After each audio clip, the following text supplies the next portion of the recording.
Welcome to A Blueprint for Equity, a show about constructing a more inclusive community in the architecture, engineering, and construction industries.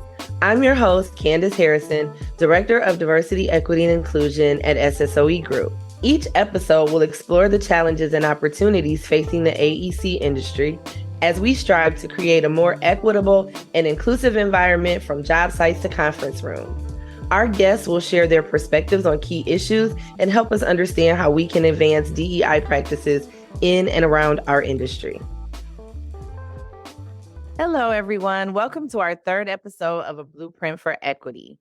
For those of you who had the opportunity to listen to our last episode, Cultivating a Culture of Racial Equity, just wanted to thank you for taking time to listen to our insightful and informative conversation. We had a wonderful conversation with Melvin Gravely, who was the CEO of Traversity Construction and also the author of Dear White Friend. But today I have an exciting opportunity to speak with Sarah Nelson-Woynicz. Sarah is a project architect and associate at HKS, an architecture and interior design firm. She is also the founder of Pride by Design and an Out in Architecture author. Sarah, welcome to A Blueprint for Equity. How are you today? Hey, Candice, I am doing well and really, really excited to be here and a part of this conversation. So thank you, immense thanks to you and to SSOE for making the space and this opportunity. How are you doing? I'm doing well. I'm really excited to have you. Really enjoy getting to talk to you a little bit before today's conversation just to get to know you. You came highly regarded from several people in our company. So I'm really excited to get into the conversation today. In your intro, I talked a little bit about your day job as a project architect. Can you tell me a little bit more about what that means, what that is? Yeah, definitely. So, as you had shared, I am a project architect with HKS here in our Atlanta, Georgia office. I mean, maybe a fun fact that's kind of, I think, becoming a unique fact is that I have worked for HKS as the only firm since graduation. And I think that that's just becoming less and less typical on most people's kind of professional journeys. But it's definitely been something that has really impacted where I am today.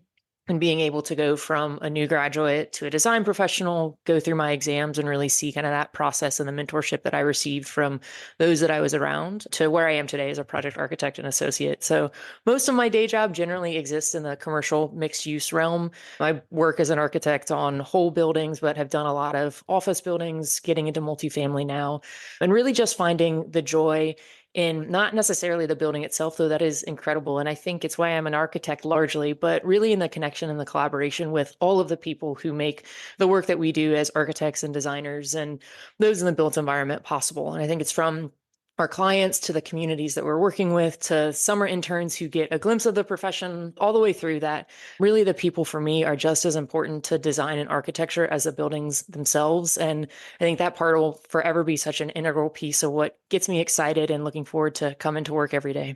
You know, you talked about how you working at HKS, your career pretty much is not really typical. And what do you think? Because I know there has to be profound value in being with an organization that long. And so give us a little bit of an insight of what kinds of things you think the longevity in not only the industry, but in your company brings to the projects that you work on and also the new people coming in.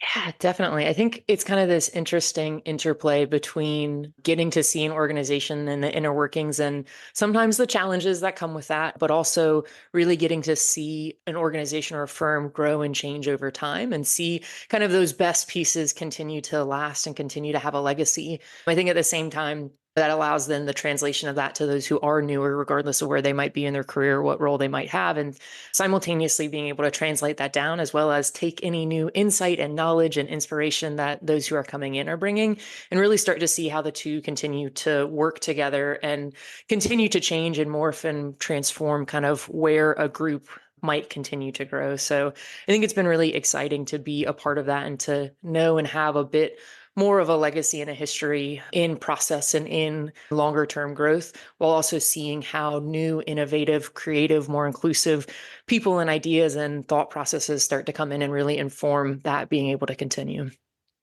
So, Sarah, right now you are residing in Atlanta, which is one of my favorite places, but you grew up in Raleigh, North Carolina, but attended college at Virginia Tech. So, how do you feel like geographically the places that you've lived have shaped who you are today? Yeah, it's been really interesting, as I think that every place that I have lived or moved to has always kind of come about because of an inflection point in a change. So Raleigh, North Carolina was a great place to grow up, but it was also a really, really tough place, especially in the early 2000s, especially when bathroom bills and a lot of things from a legislative standpoint really started to take hold in the state and Raleigh being the capital.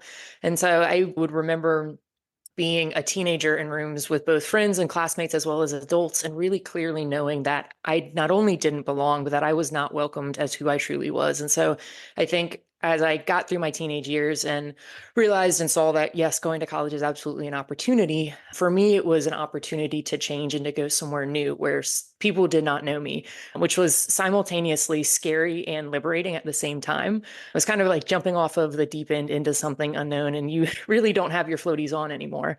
But so I ended up doing that, ended up going to Virginia Tech to study architecture. And really, the pathway and the avenue of architecture was what opened that door to allow me to go somewhere that wasn't in state, to allow me to have that opportunity to really go and be somewhere different and see if that difference could bring the change and bring that sense of belonging that I was really, really looking for.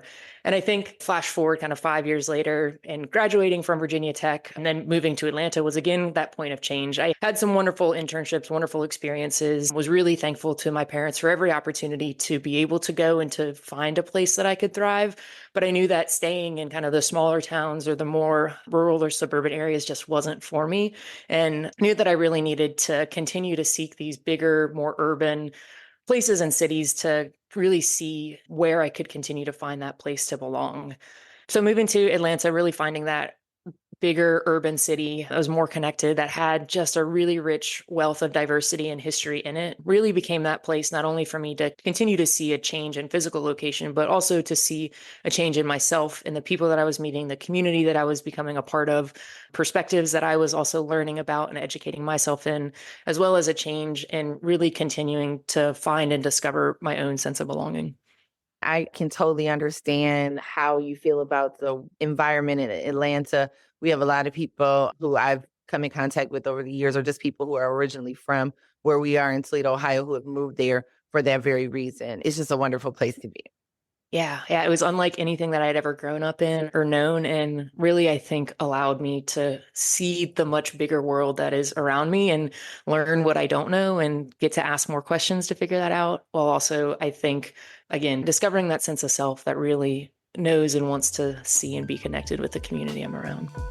So we talked about your day job, which I'm sure you only share with us just a fraction of what you do day to day, but there's something else that you're working on that you are passionate about, and it's also connected to architecture. You dedicate yourself in another way to inclusion and visibility of LGBTQIA individuals who are architects and design professionals. So 2022, talk to us about founding Pride by Design. Yeah, absolutely. So Pride by Design is most certainly one of my absolute passions that I'm hoping to see and discover how it can start intersecting a bit more with my day job and kind of bringing passion and profession together. But I think to talk a little bit about how it began, it really started with a couple of different conversations. And I think thinking a bit more closely, thinking back to 2022, it started with a conversation with Giselle Santos Rivera. And it always amazes me how the collision of time and place and people can really just completely change the trajectory that you're on. So at the time in 2022, I was in San Jose at the Women's Leadership Summit. Giselle and I had been involved in a lot of JEDI work, justice, equity, diversity, and inclusion work here at HKS together. She's our global director of EDI, but had been a bit tangential to one another. We'd kind of just been running parallel. And finally, at the Women's Leadership Summit, had the opportunity to really just sit down and talk and kind of just let out into the universe ideas about connection and community and amplifying LGBTQIA plus architects and designers that each of us had been brewing on. And from that conversation, and then multiple months, many, many, many incredible people that we've had the opportunity to connect with came both out in architecture and in Pride by Design. So I pretty much sat down and I said, Giselle, I want to do something. I have to do something. I've been stewing on this for a year and I just don't know what to do, but I know that I can listen to people. I know that I have the opportunity to write and to use words to share people's stories. And Giselle was pretty much like, well, what if you just do that? And she shared that one of the committees that she had been a part of founding, which is the AIA Washington, D.C. chapter's Equity by Wield committee, that they had a blog that had not been as used as they wanted. And they had an already existing website. And she kind of just said, what if you just start writing and just start using that? I ended up being able to connect with two incredible individuals, A.L. Hugh and Beau Frail, both who were much, much, much more connected, both in the architecture space, but also the queer design professional spaces. And they really started helping pull some threads and help connect the dots for the first 10 blogs of Pride by Design. And so we had committed with the Wield Committee to write 10 blogs, to publish those on their website, and really just kind of see where things would go. And so this was about the time that January 2023 was hitting. I think there were 3 or so blogs left. And I just had really started to realize, not just through kind of the traction of actually publishing the blogs and getting information out through social media, but in just listening to the stories of people, that we couldn't just stop at 10.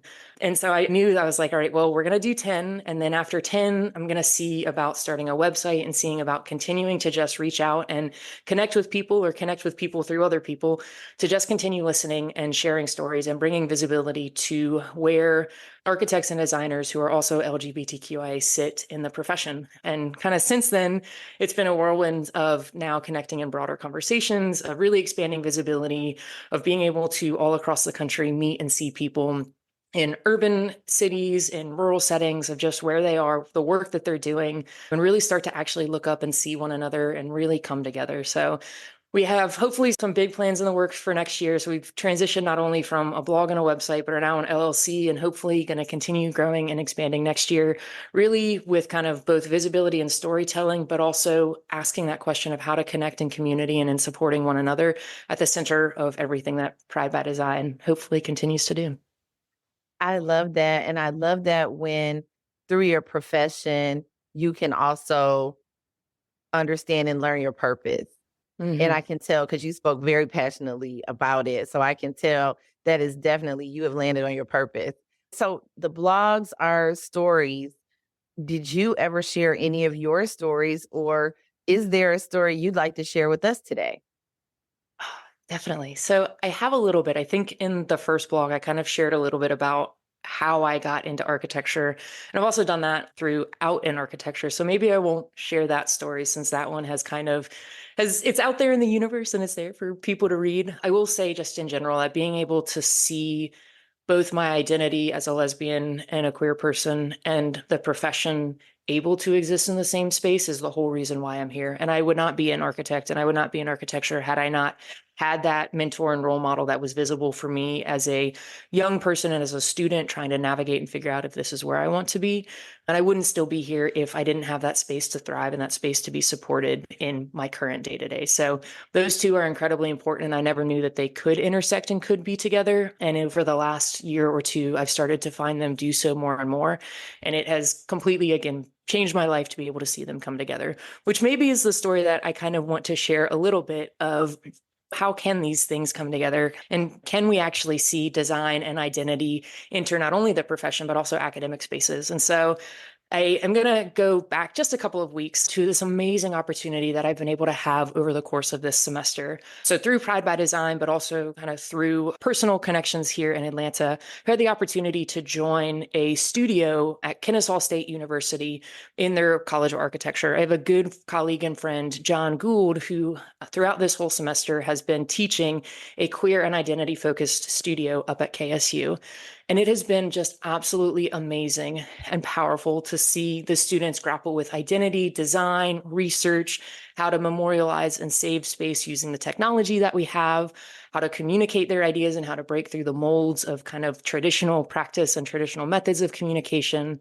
So I think we're all taught to see and to think so creatively, yet sometimes it's so linear. And to see just these students color outside the lines and to start collaging, or to get messy with their work, or to not have to just deliver a plan, a section, and an elevation for a studio review, I think it's been really, really incredible and a powerful lesson to myself to kind of pull my blinders back every so often and really just look beyond and see what coloring outside those lines can do. And I think the most incredible thing was 2 weeks ago or so, I was at their final kind of review and celebration, which really did feel like a celebration. It was in the middle of kind of their like presentation space, but it was wide open to where anybody could walk by at any point just to watch professors or students or people walking by or stop for a moment just to see and look, well, why is there a red carpet in the middle of this presentation? And why are there colorful lights everywhere and rainbows and mirrors? And just to see people get curious and wonder what is actually going on here. But that curiosity came because of this studio, because of these students pushing beyond just the bounds of what I think academia traditionally kind of sits in and thinks. It was really beautiful. And at the very end of the studio and listening and getting to hear these students just so genuinely and vulnerably share their thoughts, I stopped for a moment and kind of just shared with them that they had so much courage in what they were doing, because I was taken back to when I was in studio. And that was something that was not all that long ago, but it was something that I never, ever would have done and never even would have seen possible for myself or the peers that I was around. And so just to see those students stand up so boldly and beautifully and proudly share not only their design work, but how their design work and their identity have influenced one another was absolutely one of the most courageous and powerful moments for me as a person, just a bit further on in my own profession and in my own lived experiences. And I think it's going to be something that the profession and the world that we're in will continue to see change by the motivation and the encouragement and the drive from those students who are leaving kind of their studios and their academic spaces and really entering the work with us. You met an architect when you were in college that was out and running her own practice, and that kind of intersects with when you knew you wanted to become an architect. So can you give us a little bit about that? That was, gosh, I think it was like 2015 or so. I was in my very first summer internship ever, which was amazing. I was like, thank goodness there are internships, because that's another piece of what kept me in architecture, right?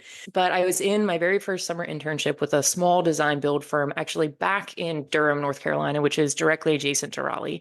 It was a little bit interesting because I was like, I left Raleigh, but now I'm back. And so that was its own thing, but really got to see tangibly, how does a building come together? How do you take it from a computer into actually constructing it and building it? Got to do a lot of construction that summer as well. So really got to use my hands. But I think beyond that, beyond the walls of just the office and the work that I was doing, started to get involved in local AIA and local kind of related organizations. So I went to a couple of happy hours, got to meet a handful of folks that were from the area, which was very special to get to see kind of that as a very community driven aspect of what architecture could be. And through that, I ended up connecting with and being introduced to a woman who owned her own business and was incredibly successful doing exactly what she wanted to do, who was also openly LGBTQ identifying.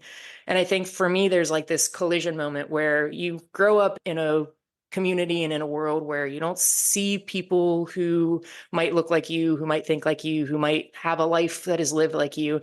And so you kind of just box that away and you put that away and you just think, well, I'm just going to continue on my path, but it is kind of a path where I'm on it by myself.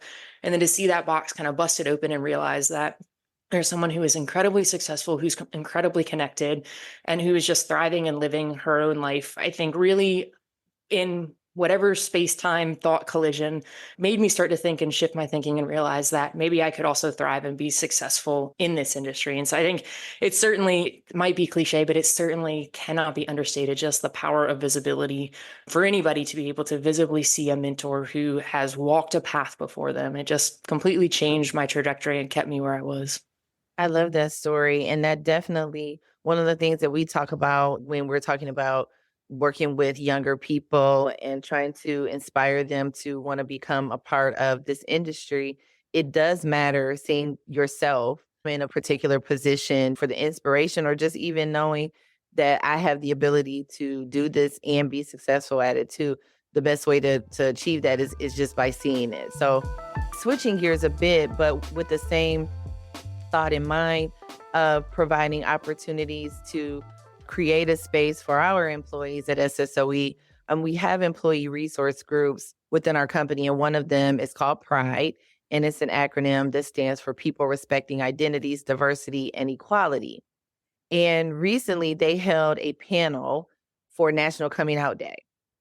And the panel was a combination of employees who work for us that are out, but also individuals who are parents of children who had gone through the process of coming out, but the parents are also our employees. So it was an employee-led panel.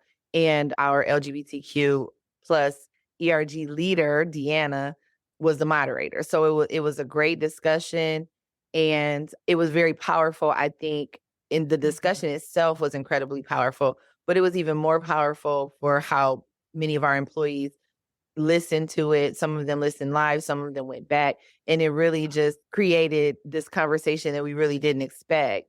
And so the purpose of the activity, but also the purpose of the employee resource group, is really to be intentionally inclusive, to celebrate safety and sharing our authentic selves, not just within the employee resource group, but getting more comfortable with being who we are outside of that group and in our company, which slowly but surely we're really starting to see a lot more of that, which I'm really proud of in the work that I do, being able Yeah. to see more people become their authentic selves and being less uncomfortable doing that at work. So no one, and then I should say, and no one regretted it. Like, I really wish I hadn't done that. People were really like, it was refreshing for them to be able to do it, and they were happy that they were able to do it. So, do you have any experiences that you are willing to share about coming out professionally, or were you already out when you went into the profession? And just what that experience has been like as an architect who is out? Yeah, definitely. So first, I want to go back to the amazing panel that it sounds like y'all had and just share how much that excites me and also how much that makes me proud to know and to hear and to kind of continue seeing companies support both those within the community as well as parents who have kids within the community. Because I think it's really, really important to just continue with that reminder of how expansive the LGBTQIA plus community is. And also that allyship cannot be understated and that being able to support parents who have kids, because right now it is hard being LGBTQIA plus, but it is even harder having a kid who is LGBTQIA plus right now. And so I think just to know and to hear that SSOE was so supportive just absolutely lights up my day. So immense thanks to you all. But yeah, so I think there are probably more instances than I can count about coming out professionally. So I was not out when I first moved to Atlanta. And that was something that was really scary. I didn't know if it would impact me getting a job or not. So when I graduated in 2017, there were still laws in place at a federal level that were not protective of gender identity and sexual orientation. In 2020, actually, that was the year that actually a county directly next to where I live here in Georgia, the case that made its way to the Supreme Court finally included gender identity and sexual orientation as a federally protected class.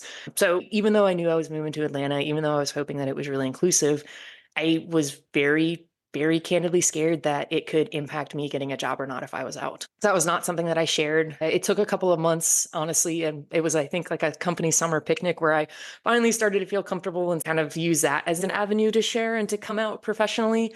But I would say it's really interesting because I think one thing that I have come to anticipate is that coming out, whether it's professionally, personally, it's going to be something that I and many other people end up doing all the time and continually. And it doesn't ever stop. You kind of have the first moment you come out, and then there's every other moment after that. And I would like to say that it's getting to a point of getting easier and that I am finding a safety and a privilege. But I will also say that even with the amount of safety and privilege that I have as a white person, that coming out certainly always gets caught in my chest and makes me freeze more times than not.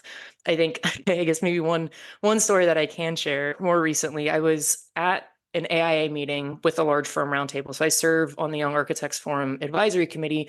We had this incredible opportunity to meet with a large firm roundtable and to just have a conversation, young professionals, and then those who are leading firms, and really what does it look like in the future.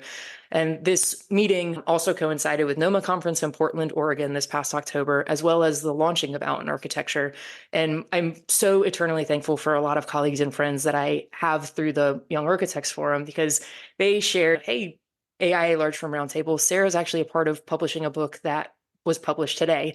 And so I ended up standing up in front of a room of like 50 C-suite, CEO, firm leaders of some of the largest firms in the country and explaining to them what is Out in Architecture, why did we write it? And yes, I am a lesbian. And I remember just, it's funny because my brain clicked really quickly. I was like, I don't know how to say this. I don't know how to explain what this book is that so many people have poured a year of their life into. And also, I think I'm about to come out to you. And for some reason, that's absolutely terrifying. And I remember everybody was so supportive, and it just sparked some incredible conversations with some of these firm leaders that continued throughout the entire course of the week. So I'll forever be thankful for that. But I just remember sitting down, like shaking, and it was so much nervous energy of like, I can't believe I just did that. I hope that I said the right things. I don't know. Everybody seems to have received that well. Overthinking classic. But I just remember that moment because it's one of those things where I always anticipate coming out. I know that it's going to be inevitable and continual. I just maybe can never expect and never fully feel prepared for whatever circumstance it might be in when it does happen. One thing, just in listening to you over the course of what you shared from when you were in your hometown to now, it would appear that the climate is changing where you felt a sense of comfort, even though there was some nervousness, maybe not a point where you were like, I can't say this in front of this group because I really don't know how it'll impact me. So you have become more comfortable, and it must be because the climate itself overall is becoming more welcoming. Obviously, there's much work to still be done, but there's a level of comfort that maybe you wouldn't have had in years past. For sure. I definitely think that I optimistically think that it's changing. I think it's certainly location driven. And I feel incredibly fortunate that for the most part, the places that I have been in have been very welcome and very open. And I have never felt that threat to safety for myself or for the ability to come out. I definitely will say that anytime I walk into a space, it's something that I think about. And it's something that I think about, what can I share? What am I safe to say? I've gotten some emails from other parts of the country through Pride by Design, through stuff with the AIA, from people who are not at all open and welcoming. And it borders from questioning why these things exist to being downright inequitable and almost discriminatory. So I certainly know and see it. I know that people in other parts of the country see it and feel it even more. And that depending on where you are, there might not be that safety.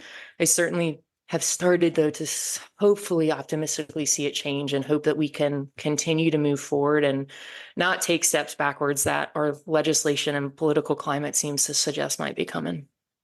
Yeah, and I really hope that someone listening to this can find some inspiration in knowing you may be met with some resistance in pockets, but by and large, there are more people right now trying to become more inclusive, to hear more stories like yours, and to affirm who you are, whatever that is, so that you can come to work and just be yourself. And that sometimes sounds so cliche and so interesting. That's what we're fighting for, to be able to go to work and be ourselves, or just go anywhere and be ourselves. But that's why we fight for it. And that's why we have a forum such as this to share our experiences and share our stories. So, one thing we also like to do on our podcast is give people kind of like, what can I do? Like, I'm hearing the stories, I'm really inspired, I'm really moved by everything that you've experienced. But if I'm in a position to hire, or I'm just working alongside someone and I'm trying to understand all of our diversity, everybody's on a diversity journey, like I'm trying to understand it, or maybe I'm a executive and I just want to support my employees best. What kinds of things do you think we can do as an industry to increase the visibility, but also create safety for our LGBTQ plus employees and in our professional, but maybe even sometimes our personal environment? Yeah, definitely. So I think the first thing that maybe everybody can always do is always have conversations. And I mean, I totally agree with you, Candice. Having this space and this forum, conversations like these are just a great place to start because it takes us from just a project or just a person and a number in a system, and it breaks us down into who we are as people and acknowledges that, yes, we have day jobs and we're trying to create these wonderful spaces and communities, but also that there are people behind that work. And so I would say anybody and everybody can always have a conversation and approach it with curiosity and not make assumptions. I think that's always a really great place to start, is really just having the conversation and listening to what the person across the table or speaking and sharing with you might be saying. I think in terms of kind of what can executives or in the industry or firms and companies do, I had a really interesting conversation with a company a couple of months ago. And kind of my first question to them was, do you know what your policies are that you have in place? what language you have in your policies. Do you offer only maternity leave or do you offer parental leave? And that's a small linguistic thing, but that really starts to make something like leave more expansive for the groups that you're able to offer it to.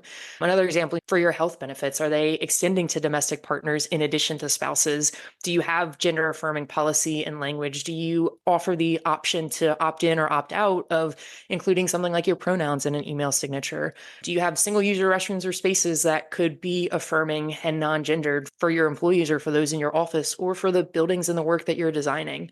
Or are you starting to also incorporate those gender affirming designs, such as using icons instead of using the gendered images to describe something like restroom signage? So I think there's a kind of a whole range of things that can be done from companies of really understanding kind of where do we as a company sit right now in our language and our policies, in what we offer from like a systems and an infrastructure place, all the way to the process and the way that a design firm might be thinking through the spaces that they're designing, the way that you're talking about those spaces. I mean, if it still kind of really views the world in this very binary system where it starts to acknowledge and say that the world is expansive, it's beautiful in being diverse and expansive, and our spaces need to have that flexibility to be able to embrace the people who are coming into them.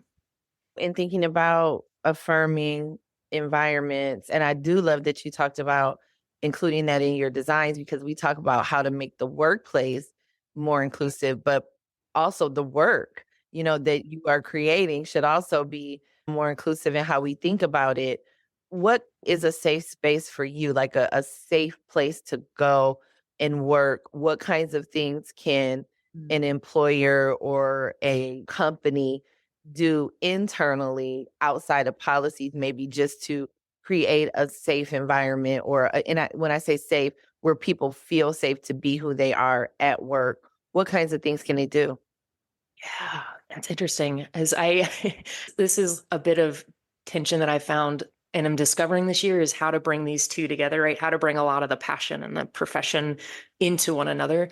I think one thing that's been really unique that I really appreciate about the office that I work in is that we've got this one wall that has little magnetic squares where anybody can submit an image about their life, about something that they enjoy.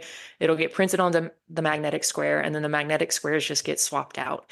And that's maybe not necessarily like a physical space, but that is something within a space that really starts to say, yes, we're an office, yes, we're a business and we do work, but here are our people who do the work. And it celebrates whatever image somebody submits. There's pictures of people's cats, people's kids, sunsets from somebody traveling. It's just this incredible wall to really celebrate who the people are, and to say that as a company and as a business, we embrace our people, we embrace the lives that they have, and all of that might come in and step through our door every single day. So I really love that. I think another thing that's been really helpful is that the different spaces for collaboration. And I think especially as workplace and office continues to evolve, whether that's through COVID, whether that's through market, I hope that we kind of continue to see offices lose a bit of the structural hierarchy that they have maybe historically had, and really create a space, especially spaces in design focused workplaces, where you don't have something so linear and so vertical, but you have spaces where you can put two people side by side, regardless of how much experience or tenure either one has. And then you can really allow that collaboration and conversation to thrive. Because I think when talking about inclusion, when talking about diversity, when asking how can we ensure that people can show up as their best selves, I think if you've got something that really already sets people up to be intentionally separate, you're already starting from behind. And I think the more we can take that separation and say, yes, we have differences, and that could be differences in how do we like our coffee, all the way to what do we do on our project. But when we can start to blend those together and see those intertwined, I think that in both the work that we do, but also in the physical spaces, we'll start to see a change in the way that we think and do. Having had that whole discussion that we just had, and all of the learning and growing that you've been doing throughout your career so far, what would you tell your 17 or 18-year-old self at this point? Oh man, I would say keep going. I think this is a really interesting question, because I think that was such a time where there was so much unknown and so much change that was kind of colliding. And I think I would look at myself and say, it's going to be okay.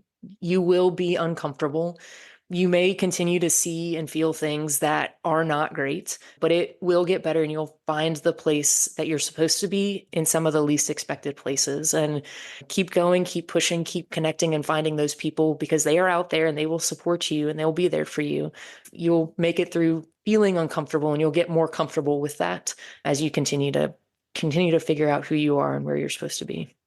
It's always interesting to think back. There's so much advice I could give my younger self, just all that I've learned over the years. And I always think about too when people ask that question, or Mhm. if people say if you would want to ever go back to any part of your life and like relive it. And I always say only if I can come with the wisdom that I've learned at this stage in my life. That's so good. Yeah. Every time I'm like, I don't know that I would go back, but I like your response. I think I would go back if I knew what I know now. One thing that is just being honest and having a conversation about DEI or JEDI, DEIB. I've heard a lot of acronyms because people are adding belonging and justice and things like that. It's just not easy. It's not for the faint of heart. It actually is work. And in that, a lot of times we experience pushback, we experience friction, disruption. How do you handle that?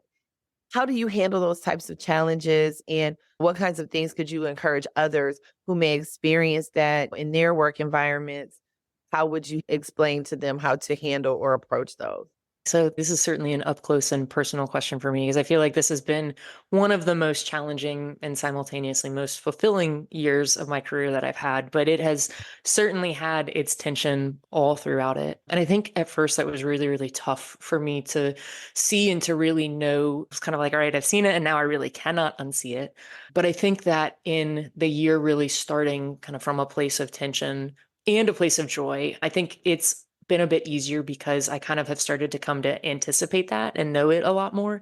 I know that it's coming. I know that it's going to happen. It's something that I can be prepared for, even if I don't know how it's going to come about. And I think it's definitely for me kind of very tangibly changed how I go into a lot of different situations and a lot of conversations that I know could have some tension within them. So the first thing that I usually try to do is I try to understand where somebody else might be coming from, whether that's their perspective, their experiences. Everybody's lived experiences just inform where they are today. And I know that people's lived experiences are going to be different from mine. They might be similar to mine. And so I think the first thing that I want to know is kind of where's somebody else coming from, because it might be impacting a bit of the tension that is occurring or a bit of the challenges that are occurring. And if I can at least approach and have a better baseline from my understanding and knowing where I sit within all of that, then it might help inform me kind of the language that I need to bring, the approach, the advocacy that I need to take to be able to help move forward with somebody else. I also try to think of a lot of this as how can I bring my own empathy and collaboration and collective change into everything that we touch and do. I think that I've really noticed through a lot of the challenges and the tension this year in this space, in DEI work, in trying to make very tangible change, that when others feel like they are a part of something and feel like they've got ownership beyond themselves, the friction starts to lower a little bit. And that's not that higher barrier to entry because I think people really start to feel like they belong, like they're a part of it, even if it's not directly impacting them. And so I think whenever I can try and bring in and say, like, we have to do this together, this is not just me, it's not just you, this is something that we are collectively doing. I think that starts to help alleviate some of the tension because where someone's coming from and are communicating to them that you want to go together. And so you have started to build this culture and build this connection with somebody that maybe you'll still have challenges, you'll still have tough conversations, but you'll at least know where you've been and where you want to go. And then I think the final thing that I'll probably say to this is that sometimes you just have to draw a line and you have to draw that boundary and you have to walk away and acknowledge that this tension is truly friction and this might catch on fire if we keep going. And this is just not the space for me. And so I am terrible at being the person to do that or say that. Is I am the person that wants everybody to come along together. But I think I'm slowly learning and slowly seeing that there might just be some instances where you have to know what that point is for yourself. And you have to say, I'm going to continue trying to make this change as much as I can, but I've got to keep going in a different direction because the change cannot wait anymore. And it can't wait for all of this tension for you to come along. I'm always here if you want to come with me, but I've got to keep going on the path I'm on. And I love that. I'm always here if you want to come along. I have no doubt that as your career continues, you will definitely continue to make an impact in this particular area. But also just, I think, as you come in contact with people who are younger in their career, looking to advance, you will be the person that you saw when you were first starting out as an architect for someone else. It has been a pleasure, like I said, getting to know you prior to the call. And definitely, this has been a wonderful conversation. I hope that our listeners really take away something from your story, but also just some of the advice that you're able to give just on how to move forward in our DEI journey, and also how to amplify voices in the LGBTQIA industry. And just happy to have you. And thank you for taking the time today. Thanks so much, Candice. I've loved every minute and can't tell you how much I appreciate both yourself and SSOE opening up this conversation with curiosity and interest to just keep amplifying. So you're doing it. You're a part of it. We are in this together, and I cannot thank you enough for that. Thank you for listening to this episode of A Blueprint for Equity. I hope you gained some insights to inspire you wherever you're at in your own DEI journey. To see today's show notes, visit our podcast page at ssoe.com/podcast. While you're there, you can leave a review, subscribe to the show, and suggest future topics and guests. Until next time, remember that constructing a more inclusive AEC community is a journey that we're all on together. If you have any thoughts or questions, feel free to look me up on LinkedIn, and you can learn more about careers at SSOE by visiting ssoe.com/careers.